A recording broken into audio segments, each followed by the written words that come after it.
Cerita kesaksian, pengalaman mati suri yang mengubah hidup. Banyak orang yang mengalami mati suri melaporkan pengalaman yang serupa. Berikut adalah beberapa kesaksian nyata dari orang-orang yang pernah mengalami mati suri. 1. Kesaksian Anita Moorjani. Anita Moorjani mengalami mati suri setelah bertahun-tahun berjuang melawan kanker. Dalam keadaan koma, ia merasakan dirinya meninggalkan tubuhnya dan masuk ke dalam dimensi lain yang penuh cinta dan kedamaian. Ia merasa terhubung dengan kesadaran yang lebih besar, yang memungkinkannya memahami alasan ia mengalami penyakit tersebut.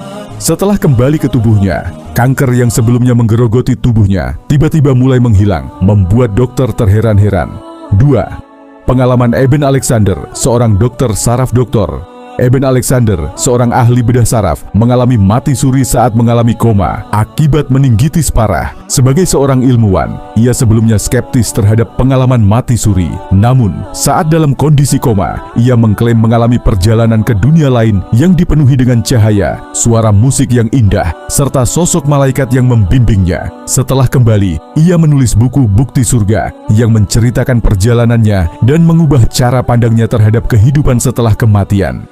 3. Pengalaman seorang pasien yang mengalami kecelakaan. Seorang pria bernama Tom yang mengalami kecelakaan parah di jalan raya melaporkan bahwa ia merasa melayang di atas tubuhnya sendiri saat tim medis berusaha menyelamatkannya. Ia melihat semua kejadian dengan jelas, termasuk warna baju para dokter dan percakapan yang terjadi. Setelah sadar, ia bisa menceritakan semua kejadian dengan detail, meskipun secara logika seharusnya ia tidak bisa mengetahuinya karena telah kehilangan kesadaran. Kesimpulan, mati suri adalah fenomena misterius yang hingga kini masih menjadi perdebatan antara sains dan spiritualitas. Beberapa ilmuwan menganggap pengalaman ini sebagai efek dari reaksi otak saat kekurangan oksigen, sementara yang lain percaya bahwa ini adalah bukti adanya kehidupan setelah kematian. Apapun penjelasannya, kisah-kisah orang yang mengalami mati suri seringkali mengubah cara pandang mereka terhadap kehidupan, menjadikan mereka lebih menghargai waktu yang dimiliki dan lebih percaya pada keberadaan dimensi lain yang lebih tinggi.